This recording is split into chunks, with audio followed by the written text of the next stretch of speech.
Mas vamos começar o nosso papo de hoje, né? Por a gente ter tempo de trocar um pouquinho no final. Então, como nas lives anteriores eu vou falar um pouco, depois eu tento responder algumas perguntas, beleza? Hoje o nosso papo é sobre medo do julgamento e vergonha. Eu queria saber botar aquele negócio de ficar o tema aqui, mas eu não sei, não vou nem tentar para não desmontar a parada, que eu sou um pouco inábil nessas coisas. Então vamos falar de vergonha, vamos falar de medo do julgamento hoje, que é o nosso tema. Para falar disso, que são dois sentimentos, eu vou retomar rapidamente um flash da live passada, que foi sobre emoções. Como algumas pessoas que entraram aí falaram, sou nova por aqui, sou novo por aqui, então eu vou retomar só o conceito básico da live passada, que tal em algum momento a gente pode precisar usar hoje, tá? Primeiro, antes disso, lembrando que todos esses temas que eu trago para vocês, eu sempre tento fazer uma ponte entre como a psicologia, as abordagens mais clássicas da psicologia enxergam esse tema, uma ponte com autores mais modernos, mais contemporâneos, a minha própria experiência pessoal, na minha vida pessoal ou na minha experiência como psicóloga, tá? Então a gente vai tentando fazer essas costuras ao longo da nossa conversa, ao longo da nossa live. Na semana passada, falei muito sobre emoções, né? E aí eu vou retomar só o conceito do que é emoção, o que é sentimento. As emoções, elas têm a ver com uma questão mais biológica, né? Nós compartilhamos as emoções com os outros animais, são mais próximas do instinto, para aquele autor que eu usei lá na semana passada, que foi o Damásio, né? Então a emoção, ela é como se fosse um pacotinho de respostas que a gente recebe quando a gente nasce, de forma que a gente possa reagir rapidamente às situações que o nosso sistema identifiquem como sendo situações de perigo, sem precisar pensar. Então, isso é uma emoção. Então, é uma série de respostas que acontecem no nosso corpo a uma determinada ameaça, a algo que envolva a nossa sobrevivência, e acontecem sem a gente pensar. Não passa pela razão, não passa pelo mental. Vou dar um exemplo. Se eu estou numa esquina aqui do Rio de Janeiro, moro no Rio de Janeiro, então isso é difícil de acontecer. Estou numa esquina e sofro uma tentativa de assalto, né? No momento em que eu percebo que eu estou sofrendo essa tentativa de assalto, várias reações fisiológicas vão acontecer no meu corpo antes que eu consiga pensar sobre o que fazer, né? Então a minha pupila vai dilatar para eu enxergar melhor. Eu vou enviar mais sangue para os meus membros para poder correr, né? Vai ter toda uma liberação de hormônios que não passa pela minha razão, não penso sobre isso, para preparar o meu sistema para lutar ou fugir, que são as duas reações instintivas ao medo, tá? Então, a emoção do medo, ela se manifesta no corpo sem que eu precise pensar sobre ela. E isso a gente recebe de um acúmulo de aprendizado da humanidade, né? De situações, esse aprendizado vai sendo acumulado e a gente recebe através do genoma, tá? Então, isso é uma emoção.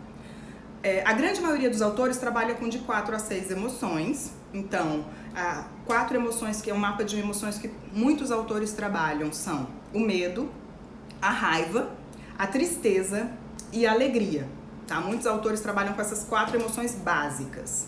Alguns incluem também o nojo e a surpresa como emoções básicas, mas é mais comum ver essas 4 ou incluindo o nojo, 5 emoções básicas, ou seja, emoções que quando vêm a gente não controla, né? Não passa pelo mental, é algo que acontece no corpo.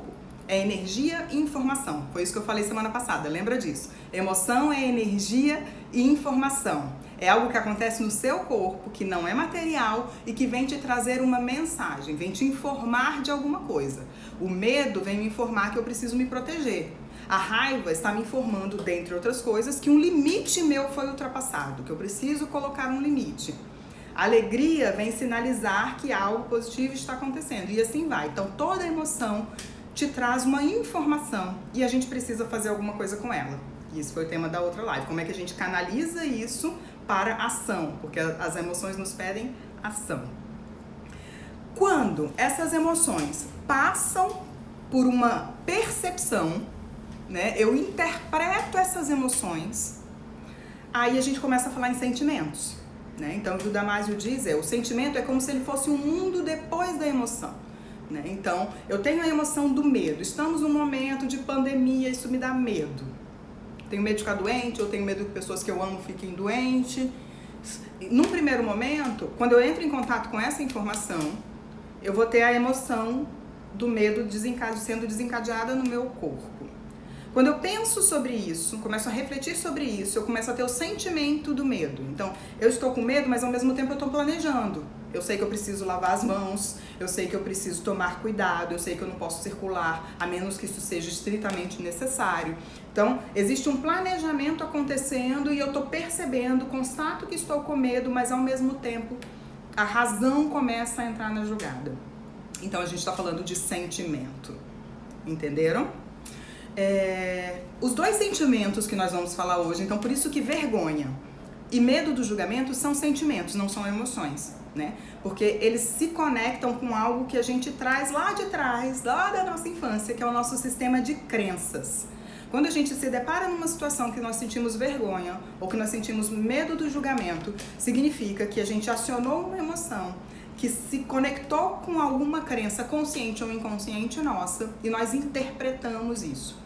Então, esses sentimentos são sentimentos aprendidos, né? E aprendidos através da cultura. Cada cultura vai influenciar muito nesses sentimentos. Eu vou trazer hoje alguns dados. Os principais dados que eu vou trazer hoje são de uma pesquisadora que eu gosto muito, que é a Brené Brown. Ela é professora e pesquisadora americana, de uma universidade americana, da área de ciências sociais. E talvez ela seja a escritora moderna que mais fala e mais pesquisa sobre vulnerabilidade, vergonha e coragem, tá? A Brené fez uma pesquisa extensa sobre esse tema, sobre esses sentimentos, entrevistando centenas de pessoas. Ela acumulou dados ao longo de 6 anos, né? Então ela acumulou centenas de entrevistas e comparou esses dados e ela descobriu algumas coisas muito interessantes, que é o que eu quero trazer nessa live de hoje para vocês. Primeira coisa que ela descobriu, e que na verdade a psicologia clássica também fala nisso, e então é a primeira ponte, é que conexão é o propósito da nossa vida, tá? É o que dá sentido e significado para a nossa vida. Quando eu começo a estudar os dados da Brené, eu já me identifico de cara com isso, porque é uma coisa que eu falo muito, né? Quem me conhece sabe que eu falo muito, que um dos grandes aprendizados que a gente veio fazer nessa existência é relacionamento, passa pelos relacionamentos, né? Então, conexão é o grande propósito. Quando eu falo em conexão e relacionamento, pensem de uma forma bem ampla, tá? Não reduzam esse conceito a um tipo específico de relacionamento. Eu tô falando de uma forma bastante ampla do relacionamento que começa primeiro do nosso relacionamento com a gente mesmo, do nosso relacionamento com as pessoas que estão ao nosso redor, do nosso relacionamento com o que a gente cria ou com o que a gente destrói, do nosso relacionamento com o meio ambiente, que, por exemplo, a gente tinha começado a esquecer e coronavírus veio, dentre outras coisas, para nos lembrar. Então, a vida passa por fazer conexões, por relacionamentos. Isso é o que nos dá sentido. A partir dessa identificação, a Brené começou a mergulhar nesses dados mais profundamente e ela identificou uma coisa muito interessante, que todas as vezes que ela perguntava para as pessoas sobre amor, elas contavam as suas desilusões amorosas. Todas as vezes que ela perguntava sobre pertencimento, as pessoas contavam as suas situações mais dolorosas de desconexão, de exclusão. Tá? Então, consequentemente, quando ela perguntava sobre conexão, as pessoas contavam sobre experiências de desconexão. E ela se interessou por esses dados, começou a olhar mais intensamente esses dados e ela descobriu o seguinte, que todas as experiências relatadas, e ela, pensem gente, ela pesquisou durante 6 anos, ela acumulou um banco de dados gigantesco, né? E ela, quando ela analisou esses dados, ela viu que as experiências de desconexão relatadas, elas tinham um elemento em comum. Existia um sentimento que era comum naqueles relatos de experiência. E esse sentimento, adivinhem qual era? A vergonha. A vergonha é o elemento presente nas experiências de desconexão, nas experiências em que a gente tem a sensação de falta de pertencimento. tá? Então a Brené classificou a vergonha como esse medo, então é um sentimento que deriva da emoção do medo, como um medo da desconexão, é o medo de não pertencer, entenderam? A vergonha, ela tem a ver com aquela sensação de que tem algo em mim que, se as pessoas descobrirem ou identificarem, eu vou deixar de ser merecedor de pertencer. Eu vou deixar de ser merecedor da conexão.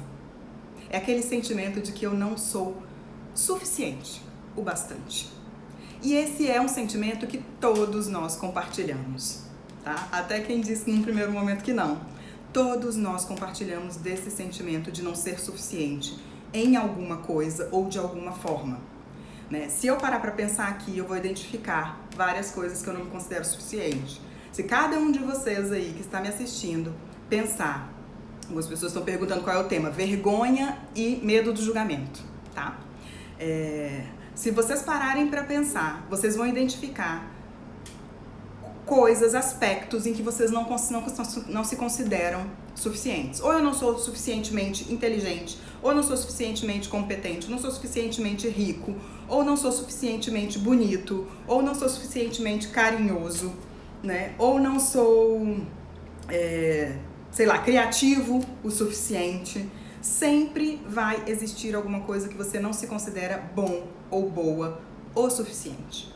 E a vergonha tem a ver com esse sentimento, tá?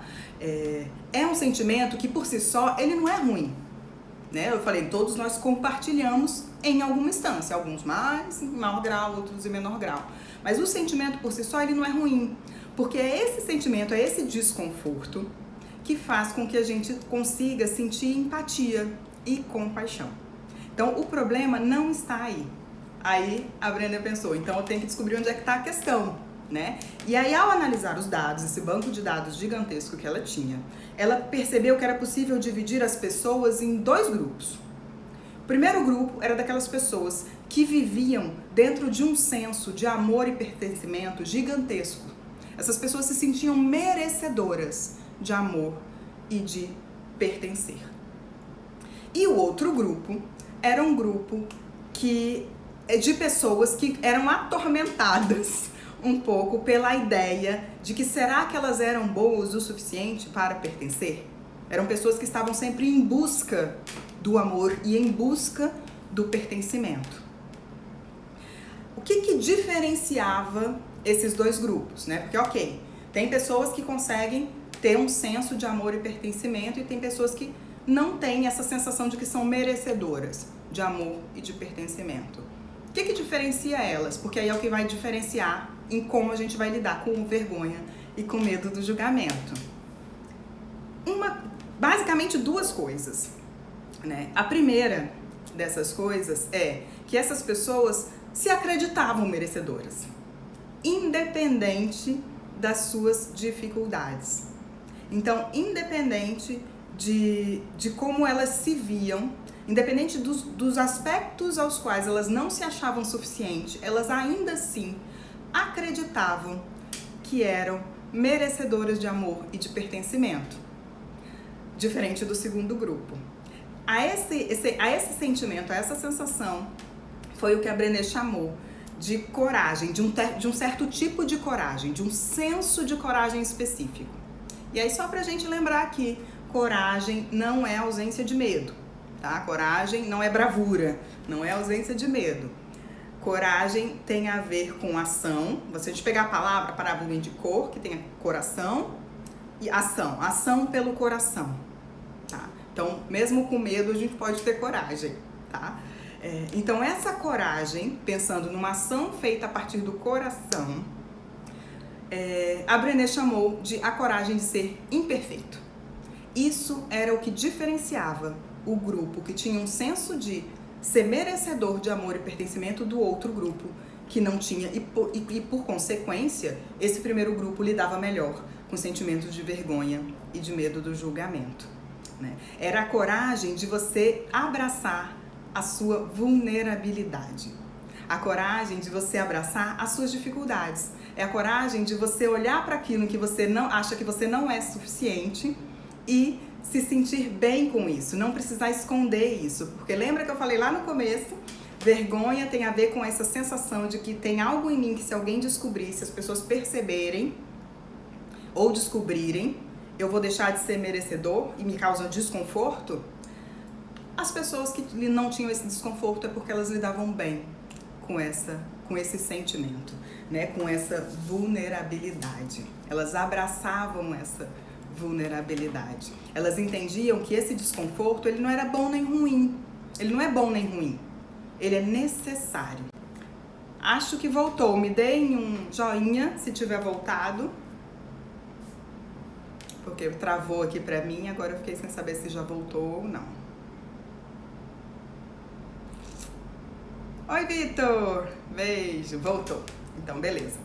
Então, gente, então, olhar para as vulnerabilidades era o que fazia com que essas pessoas lidassem melhor com esse sentimento, em primeira instância. E existia um segundo motivo pelo qual essas pessoas tinham esse senso de ser merecedor de amor e de pertencimento, que se chama autenticidade. E aí é a parte talvez mais difícil. E aí eu vou fazer uma ponte com a pesquisa da Brené Brown com a psicologia, em especial a psicologia analítica, que fala algo muito parecido já, né, há bastante tempo, que diz que a nossa saúde mental, emocional, passa por uma coisa que se chama processo de individuação. Falei disso na semana passada, eu vou esclarecer talvez um pouco melhor hoje, né? O processo de individuação para a psicologia analítica é ir ao encontro dessa autenticidade que, por vários motivos, na nossa cultura a gente vai perdendo ao longo do tempo, porque quando a gente é pequeno e a gente nasce mega autêntico, né? A gente tem isso no senso comum, né? A gente fala, as crianças são autênticas, né? São verdadeiras, e a gente vai perdendo isso ao longo da vida. Por quê? Porque a gente vai tentando se encaixar naquele modelo que a gente recebe de certo e errado, de bonito, feio, adequado, inadequado, sucesso, fracasso. E isso vai fazendo com que a gente perca a nossa autenticidade, vai fazendo com que a gente crie camadas e que a gente vá tentando se aproximar mais do que eu acho que eu tenho que ser, do que eu acho que as pessoas acham que eu tenho que ser, de como eu tenho que ser para ser amado e aceito, e se distanciando do que a gente é, de verdade e de fato. Então, essas pessoas do primeiro grupo da Brené, elas foram as pessoas que abriram mão de buscar ser o que elas acham que tinham que ser, ou que os outros acham que elas tinham que ser, para ser o que elas são, em essência. Na individuação, né, eu falei um pouquinho de processo de individuação. Então, quando a gente fala de processo de individuação, a gente está falando de reencontrar essa autenticidade, de unir os nossos opostos, aquilo que a gente reprimiu em nós, porque a gente não achou que era bacana, de ir ao encontro disso de novo e conseguir achar uma forma de colocar isso para o mundo que é nossa, pessoal, intransferível, que não é igual do coleguinha, que não tem ninguém que faça igual a você. Tá? Então, a gente pega coisas, se a gente pegar coisas que são comuns a todos os humanos, nós falamos ou nos comunicamos de alguma forma, né, para quem não fala usando a linguagem verbal, nós andamos, nós comemos, nós nos relacionamos, nós fazemos sexo, alguns, nós sentimos todas as emoções, né? Falamos de emoções agora um pouco. Então, todas essas coisas são comuns a todos nós. Mas como que eu pego isso tudo, que é comum, que é do coletivo, e encontro uma forma minha, pessoal, Ediane, intransferível, que é o meu jeito de ser e de fazer e de manifestar essas coisas, que não é igual de ninguém. Quando eu consigo me conectar com isso, encontrar esse jeito, é aí que eu tô fazendo individuação. E colocar isso pro mundo sem tornar o outro uma vítima da minha ação, porque lembra, a gente veio aqui para se relacionar, a gente tá falando de conexão. Então eu não posso transformar o outro uma vítima, né, da minha ação, da minha emoção, por exemplo. Então quando eu consigo colocar isso pro mundo, preservando a minha autenticidade e respeitando o outro, eu estou fazendo processo de individuação. Eu estou me conectando com a autenticidade, inclusive com a autenticidade que a Brené coloca lá na pesquisa dela, tá? Então, para dar um exemplo, eu dei esse exemplo na semana passada. Se eu estou sentindo raiva é uma das emoções biológicas. O que o seu corpo te sinaliza está certo. Eu falei isso, lembra? Seu corpo te sinaliza raiva, ele está certo. Seu corpo te sinaliza alegria, ele está certo. Ele te sinaliza gratidão, ele está certo. Ele te sinaliza medo, ele está certo. O que você precisa é encontrar uma forma de colocar essa emoção para fora, deixá-la sair sem desrespeitar o outro, porque nós somos individual e coletivo acontecendo ao mesmo tempo. E autenticidade e individuação tem a ver com isso, com essa forma como eu coloco. Então, como é que todos andamos, né? Eu falei, todos andamos, comemos, nos relacionamos. Como é o meu jeito de andar? Como é o meu jeito de falar? Como é o meu jeito de me alimentar? Né? É encontrar esse lugar de autenticidade, das pequenas às grandes coisas, porque se você não encontra nas pequenas, você não vai chegar nas grandes, que faz com que a gente se conecte com a tal da coragem de ser imperfeito. Porque quando a gente entra em contato com essas coisas, a gente vai olhar não mais para a nossa imagem idealizada, né? Porque quando a gente vai recebendo da cultura esses parâmetros, né, esses critérios que eu falei, certo, errado, bonito, feio, a gente vai criando uma autoimagem idealizada, que é o que eu gostaria de ser e não o que eu sou.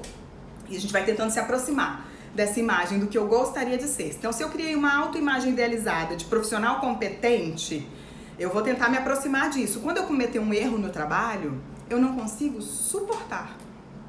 Eu vou ter culpa. A gente vai fazer outra live sobre culpa, para entender o sentimento da culpa, mas o sentimento da culpa também tem a ver com quebra da autoimagem idealizada, né? Eu vou me martirizar por aquilo, eu vou sentir que eu não sou merecedora, aí vem um outro sentimento, que é o sentimento de síndrome do impostor, que é aquele sentimento de que eu sou uma farsa, eu não mereço as bênçãos da minha vida. Então aí a gente vai falar em merecimento mais uma vez, tá? Então, quando a gente entra em contato com essa autenticidade, eu acho o meu jeito, a minha forma de fazer as coisas, de lidar com as coisas, eu consigo olhar não só para a minha potência, mas eu consigo olhar para as minhas dificuldades sem idealizações, né? Eu estava conversando isso com um dos grupos de autoestima. Aliás, teve 2 assuntos muito legais com os grupos de autoestima essa semana. Se tiver alguém do grupo de autoestima aí, dá um oi. Fala oi. Eu estava conversando com as meninas do grupo de autoestima sobre essa questão da idealização, né? Sobre o que é autoestima. Autoestima é eu me achar o máximo, maravilhosa, pica das galáxias, excelente em tudo? Não, isso é uma ideia distorcida de autoestima, tá? Até para psicanálise isso está perto de um transtorno, que é o distúrbio narcísico.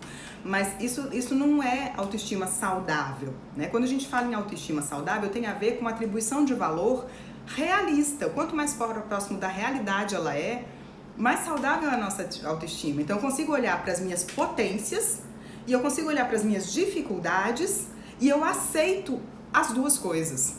A autoestima tem a ver com esse lugar de aceitação, tá? E aí é só por isso que eu consigo melhorar, porque eu só consigo melhorar, me desenvolver, se eu olho para as minhas dificuldades e eu as aceito, porque se eu nego, eu não vou conseguir, certo? Isso é uma coisa. A outra coisa é que esse sentimento, né, de autenticidade e de olhar para as próprias dificuldades, de abraçar a vulnerabilidade, fazia com que essas pessoas, aí voltando agora para a pesquisa da Brené, fazia com que essas pessoas tivessem a compaixão consigo próprias, né, a compaixão de ser gentis com elas mesmas, antes de ser gentis com o outro. Então a gente só consegue ter compaixão pelo outro, a gente só consegue ser gentil com o outro se a gente for gentil e carinhoso com a gente mesmo. E para ser gentil e carinhoso com a gente mesmo, a gente tem que ser gentil e carinhoso com os nossos erros, com as nossas dificuldades, com os nossos fracassos, com a nossa vulnerabilidade. A gente precisa se apropriar de ser vulnerável. Esse foi outro papo que eu tive com uma das meninas, a Camila, do grupo de autoestima. Oi, Camila. Esse foi no teu grupo, Camila, esse papo que a gente teve.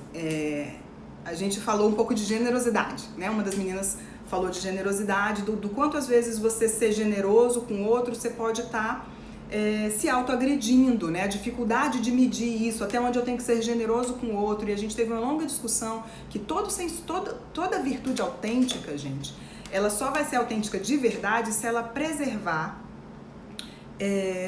o alto valor, se ela preservar as tuas prioridades, o que é importante para você, se ela preservar a sua autenticidade.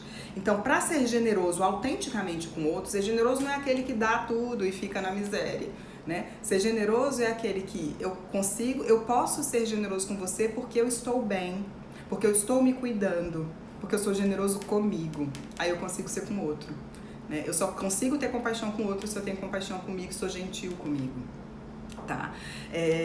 Então, essa pesquisa da Brené levou muito para esse lugar de encontrar conexão, encontrar autenticidade e abraçar a vulnerabilidade, que é o mais difícil, porque essa vulnerabilidade, ela nos leva para um lugar de medinho.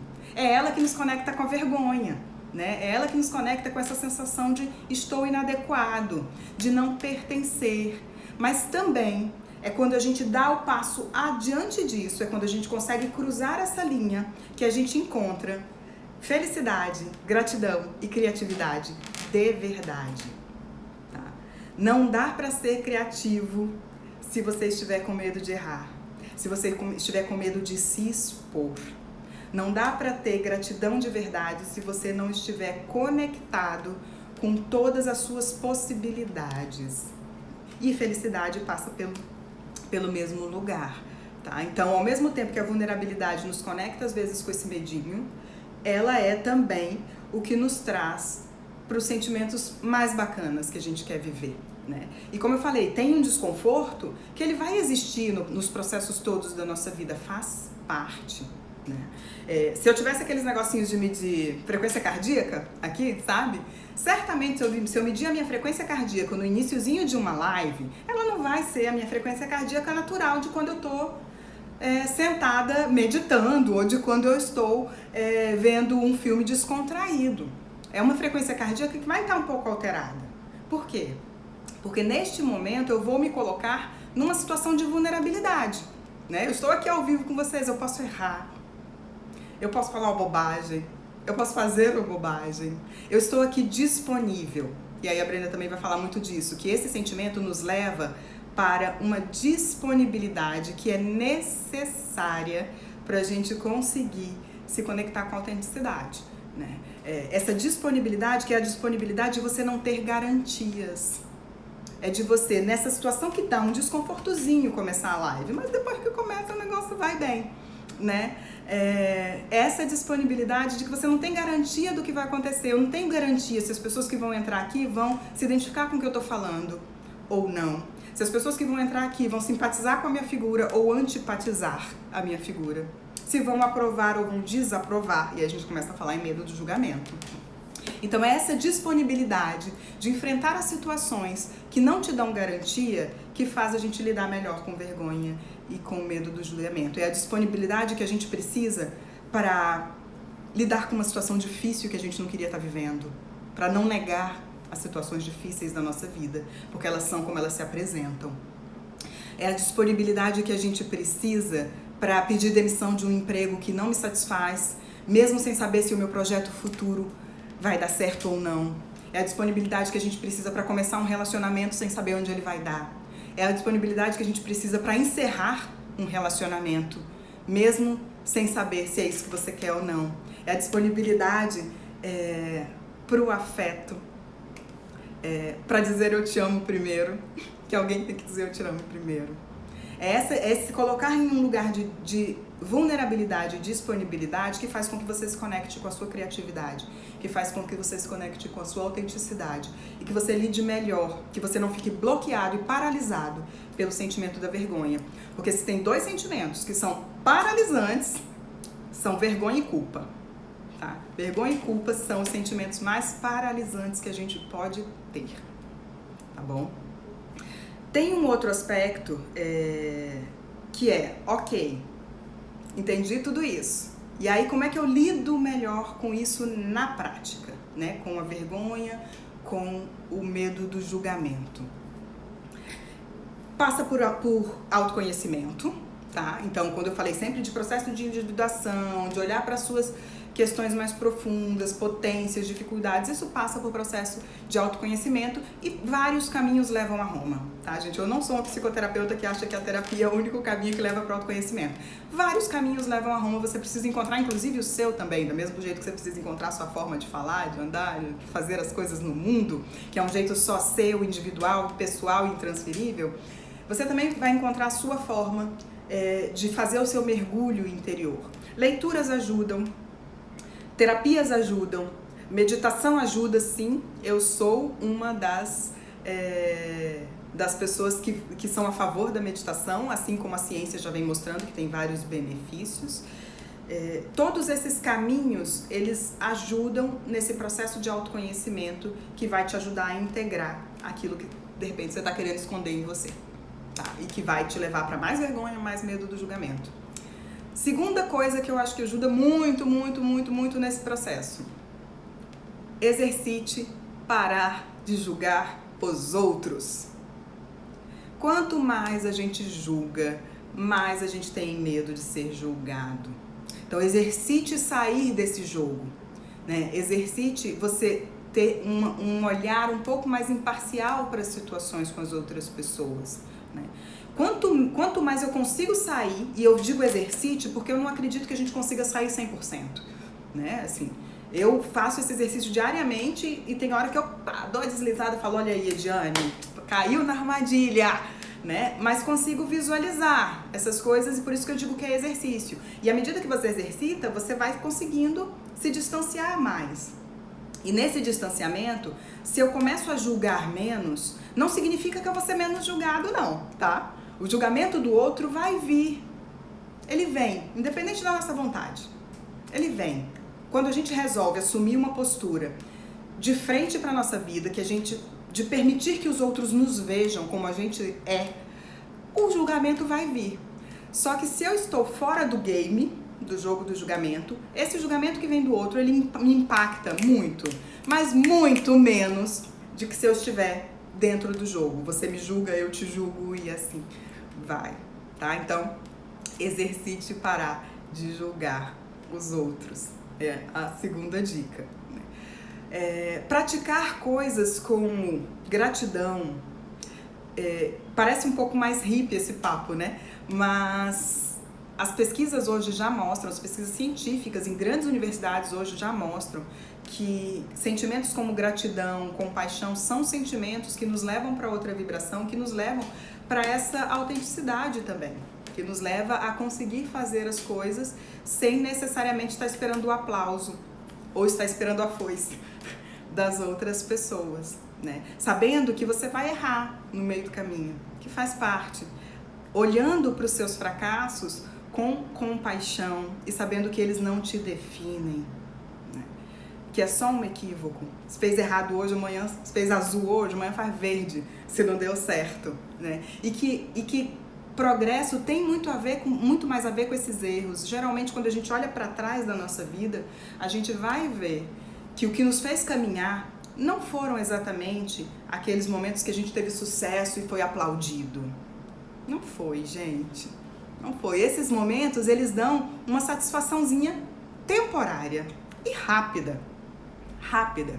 Que passa rápido, né?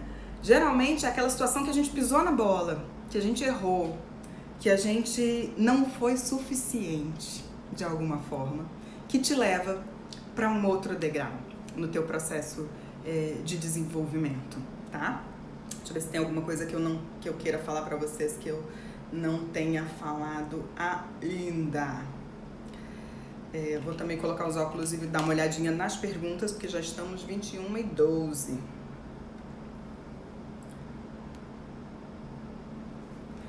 Poxa, deixa a live salva, por favor, aqui está travando muito, estou perdendo conteúdo.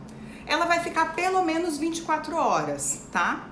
Se eu não conseguir salvar, porque da outra vez deu problema de conteúdo no telefone e não conseguiu salvar. Mas pelo menos 24 horas ela vai ficar lá no Stories, tá bom?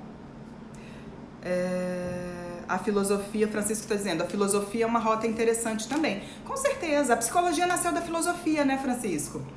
Na verdade, a psicologia, ela nasce da filosofia, né? Como muitas das ciências sociais, né? A filosofia é o berço das ciências sociais. Thalita está dizendo, é difícil, hein? O que é difícil, Thalita, exatamente? Qual a parte difícil? A autenticidade, não ligar para a opinião do outro. Enquanto vocês vão botando perguntas, eu vou dar um exemplo meu com essa questão da individuação, né? De você encontrar a sua forma de manifestar para o mundo aquilo que você se conecta em um determinado momento. Alguns anos atrás, eu comecei a fazer algumas mudanças de vida, né? De estilo de vida, alimentação. Foi quando eu entrei em contato com a meditação e muito com esse universo da meditação, do yoga, da espiritualidade. E eu tenho um trabalho pessoal, né, em relação a isso. E aí, naquele momento, eu comecei a conviver com muitas pessoas, com muitos mestres, né? É difícil não ligar para a opinião do outro, sofro com isso. Então, Valdineia, daqui a pouco eu volto no meu exemplo só para não perder a pergunta da Valdineia. Valdineia, o que eu tô tentando passar para vocês é justamente que a gente vai ligar em alguma instância. Vai vir um desconforto quando alguém que a gente ama nos faz uma crítica, gente. Esse desconforto em si não é a questão. A questão é, esse desconforto ele não pode congelar a minha ação. Se ele congela a minha ação, é porque eu estou conectada com a minha autoimagem idealizada. Eu estou tentando ser o que os outros querem que eu seja, ou o que eu acho que eu devo ser, e que é diferente do que eu sou de verdade. Tá? Então não é a questão do desconforto, a gente liga para a opinião do outro, principalmente das pessoas que importam. O que a gente não precisa é ligar para a opinião de todos os outros. A gente pode escolher a opinião de quem a gente liga e mesmo das pessoas que são importantes pra gente, as pessoas que nos amam, lembrar que é só uma opinião. E que a opinião do outro, ele diz mais a respeito dele do que de você. Né? Porque sempre que a gente dá opinião sobre alguma coisa, a gente está colocando ali conteúdos que são nossos. Né? Então, o que não pode é paralisar as suas escolhas, as suas ações. E lembrar que quando a opinião do outro bate com algo que você já sabe sobre você, isso não te causa emoção. Você fala, é verdade, eu tenho essa questão aí, tô tentando melhorar. É verdade isso. É difícil não julgar, nos colocar no lugar do outro. Sim, porque a gente vive numa cultura que desde muito cedo nos coloca na questão do julgamento. A gente vai aprendendo isso desde criancinha. Então a gente cresce com isso. Por isso que eu chamei de exercício. Não é mágica, não é treino, gente. É exercício. E aí vou dar uma dica. Tem um exercício prático em um dos meus vídeos lá no IGTV. O vídeo chama Medo do Julgamento. Não sei se é 1 ou 2, aí vai ter que assistir os 2 quem não assistiu. Tem um exercício prático para fazer para sair do medo do julgamento. Que é uma listinha de coisas na semana. Passem lá, tá? Tenho vitiligo e tinha vergonha de sair me maquiar. Anos depois consigo, muito bom. Acolhi minhas manchas e vivo feliz, sem maquiagem, sem medo e vergonha do olhar pro outro.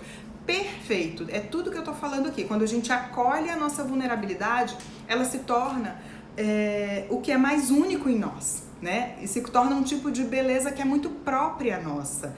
Que era o que eu ia falar no exemplo que eu ia dar. Quando eu comecei lá esse processo todo com yoga e tal, comecei a conviver com muitos mestres, né? Fiz retiro com a Monja Coen, com vários mestres importantes, né? Fui pro Sudoeste Asiático, pro Camboja, tal, para alguns mosteiros lá. E aí, naquele momento, eu achava que ser uma pessoa espiritualizada, ser uma pessoa conectada com aquilo que eu me propunha naquele momento, significava ser igual àqueles mestres, né? Que em geral são pessoas que falam assim. Então eu achava que, pelo ser espiritualizada, eu precisava ser zen, né? Eu precisava falar assim, baixinho, ponderada, não podia sentir raiva, não podia sentir nenhum sentimento negativo. O que eu fiz nesse momento, gente, naquele momento da minha vida? Eu me identifiquei com a forma, né? Como eu não estava conectada com a minha essência, eu fui para a forma. Eu tentei ser o que eu estava vendo, o que eu achava que se eu fosse, as pessoas me aceitariam melhor. Então levou um tempo de trabalho para eu voltar pro meu estilo natural, que é esse. Eu falo com as mãos, bato nas coisas de vez em quando, sou um pouco descoordenada com os meus próprios membros, falo alto, tenho uma forma de expressar que o raciocínio é muito rápido, mais do que a fala, e às vezes embola as frases. Essa é a minha forma natural, autêntica, é o meu jeito de colocar pro mundo alguma coisa que todos nós temos, que é a comunicação. E isso não me impede de ser uma pessoa que senta, que medita, que tem um processo com a espiritualidade. Então, entender isso fez com que eu encontrasse a minha forma autêntica de manifestar para o mundo aquela experiência que eu estava vivendo, que era a experiência da espiritualidade. Tá? Então, é disso que a gente está falando. E aí, a vergonha fica mais tranquila de lidar. Porque lá naquela época, quando eu estava tentando ser zen, se eu cometesse alguma coisa que não fosse de acordo com aquilo, eu tinha muita vergonha, eu tinha muito medo de ser julgada, eu tinha muito medo de ser julgada, e não é isso, sabe? Quando você aceita todas as suas partes, você lida melhor, né, com essas questões. Deixa eu ver se tem mais perguntas.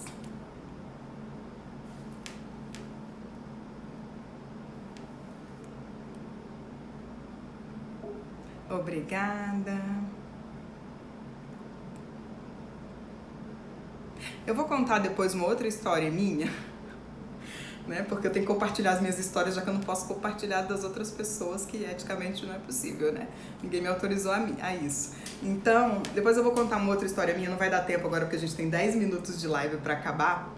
Mas depois eu vou compartilhar ou no IGTV, num vídeo, uma outra história minha com essa questão do encontro com a autenticidade, né? Eu vou fazer um vídeo só sobre individuação e sobre o processo que eu passei para encontrar os meus sentimentos mais profundos. Assim, eu fui desde muito de querer ser boazinha demais, a querer ser malvadinha demais, até achar qual era o meu equilíbrio com os meus sentimentos e com a forma de expressar as minhas emoções. Saber lidar com o julgamento alheio é resultado de uma preparação anterior ou é algo que acontece no curso do processo?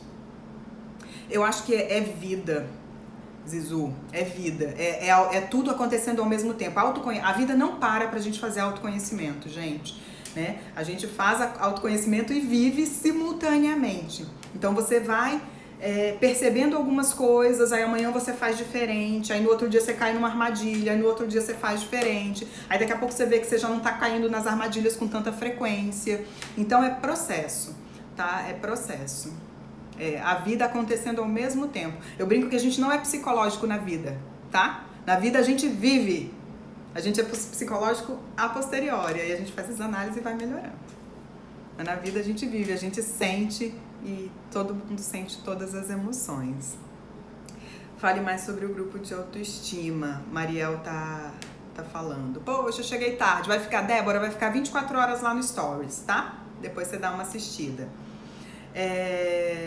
E a Dani está falando, fui julgada pela individuação. Com certeza, Dani, a gente é muito mais julgado quando a gente é autêntico. Muito mais. Lembra de uma coisa, gente, individuação não tem a ver com individualismo, tá? Não confunda essas duas coisas, pelo amor de Deus. Não confunda, individuação é uma coisa, individualismo é outra, tá? Individuação é esse processo de encontro com a sua autenticidade, em que você consegue colocar para o mundo a sua forma de ser sem desrespeitar o outro. Lembrando que somos indivíduo e coletivo ao mesmo tempo. É um nível de maturidade que a gente atinge na forma de se colocar para o mundo, preservando o que é valor para mim e preservando o respeito ao outro também. Então, individualidade é uma coisa, individualismo é outra. Mas com certeza, Dani, a gente vai ser mais julgado.